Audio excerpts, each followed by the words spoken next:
konstitucijos nesimboliškai ir ne dėl gražumo. Tai yra viešas pažadas, aš vykdysiu valstybės interesą konstitucijos ribose. Ne vietoj konstitucijos ir ne aukščiau jos, o jos nustatytose ribose. Įsivaizduokime situaciją, kad prezidentas atvyksta į Kapčiamiesčio kraštą ir sako, gynyba ir poligonas yra valstybės interesas. Todėl turime iškirsti miškus, nusausinti Natūra 2000 teritorijas, paimti namus ir jei jie čia gyveno, kartu kartas nėra svarbu. Taigi čia svarbu yra aiškiai pasakyti, gynyba yra svarbi. Tai nėra ginčo esmė. Lūžis įvyksta tada, kai valstybės interesas pradedamas vartoti kaip argumentas, leidžiantis apeiti konstitucijos ribas. Jeigu žmonės realiai neturi galimybės ginčyti sprendimo, jeigu bendruomenė nėra sprendimo subjektas, o tik informuojama, jeigu nuosavybė yra aplinka, yra aukojamos be proporcingumo ir pasirinkimo, tada faktiškai pasakoma, susitarimas galioja, bet ne dabar, ne jums ir ne šioje vietoje. Tai ir yra konstitucijos kaip susitarimo sulaužimas. Ne todėl, kad sprendimas sunkus, o todėl, kad jis daromas tarsi susitarimas būtų laikinas ir selektyvus. Jei konstitucija yra susitarimas, ką padaryti, kad jos sulaužimas kainuotų? Ne tada, kai tai daro stiprieji ir priesaiką davusieji. Pirmas dalykas, kurį turime suprasti, kad kalbame ne apie kalėjimą, ne apie momentinę bausmę. Konstitucijos laužimo kaina pirmiausia yra politinė, reputacinė, institucinė ir ilgalaikė. Kitaip tariant, neišvengiamumas. Kad atsirastų kaina, pats pažeidimas turi būti suformuoluotas tiksliai ir labai svarbu, be emocijų. Kai Seimo narys viešai siūlo šaudyti nelojalius ar atimti teisės pagal politinį lojalumą, tai nėra nei aštri nuomonė, nei provokacija, nei emocija. Tai tiesioginis konstitucinio susitarimo paneigimas, nes žmogaus teisės yra siejamos su lojalumu, valstybės galia iškeliama aukščiau žmogaus orumo, o priesaika paverčiama tuščia forma. Pirmas žingsnis, kuriant kainą, reikėtų vadinti daiktus tikrais vardais. Toliau pats veikimo planas. Atsakymas nemalonus, bet sąžiningas. Konstitucija pati kainos nesukuria. Šiandien apie tai beveik ir kalbėta. Teismai, prokuratūra ir abstrakti teisės viršenybė savaime automatiškai nenubaudžia konstitucijos laužytojų. Istoriškai stiprieji beveik niekada nenubaudžiami ir nenubaudžia savęs.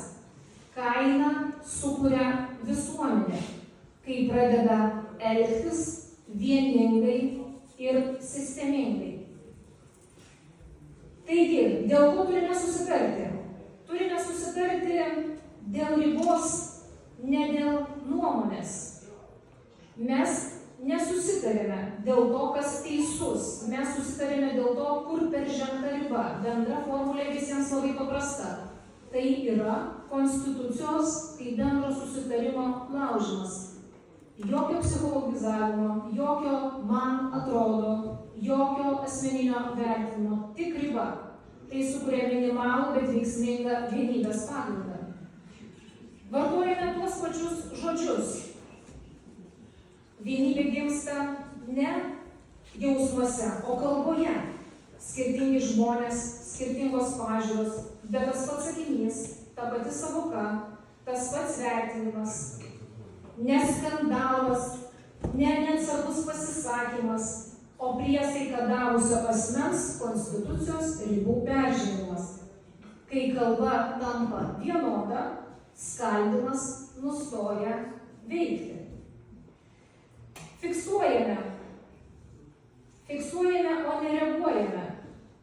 Emocinė reakcijos sukuria nulinę kainą. Vietoj to mes fiksuojame faktus, kas, kada ir ką pasakė, ką padarė, be epitetų, be pykčio, kaupiame pasisakymus, balsavimus, sprendimus. Ir mums labai džiugu matyti, kad tikrai tą matome iš savo Facebook'ų, tą skaitome, žmonės tą daro. Taip sukuriama ne skandalų grandinė, o atmintis. Atmintis yra pavojinga stipriesiems. Ir tada labai svarbu, kad visą tai kartotumėme laike. Vienkartinis pasipiktinimas nieko nekainuoja. Kaina atsiranda tada, kai tas pats pažeidimas primenamas po savaitės, po mėnesio, kitoje temoje, visada su ta pačia formule. Čia peržengta konstitucijos riba. Politikai nebijo protestų. Jie bijo neišnykstančios etiketės. Ir labai yra svarbus dalykas, kad mes atsisakome normalizuoti. Tai yra vienas stipriausių, bet vienas yra sunkiausių žingsnių. Kai kviečiame pažeidėjus į diskusijas, tarsi nieko neįvyko, kai dalėjome su jais tribūną, kai sakome, na nieko čia tokio, mes patys nuėmame tą kainą.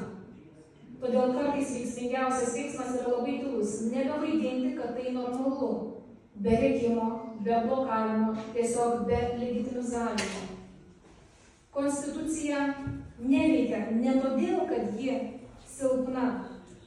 Ji neveikia todėl, kad jos laužimas per ilgai buvo nemokamas. Vienybė atsiranda iš bendros kalbos, o kaina iš nuoseklaus kartojimo laike. Konstitucija per susitarimą kuria vienybę. Nebūtina sutarti dėl politikos, nebūtina mylėti vienas kitų. Užtenka sutarti dėl pažeidimo ribos. Vienybė čia ne emocinė, ne ideologinė, o funkcinė. Skirtingi žmonės tampa viena jėga, be prievartos vienytis.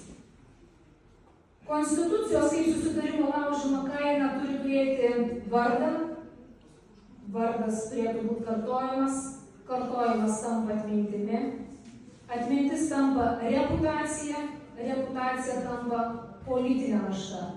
Tai lėta, bet tai vienintelis būdas, kuris veikia prieš stipriuosius. Mes nekovojame su žmonėmis, mes fiksuojame ribų peržengimą. Konstitucija neveikia ne todėl, kad jie laužo, ji neveikia tol, kol jos laužimas nieko nekainuoja.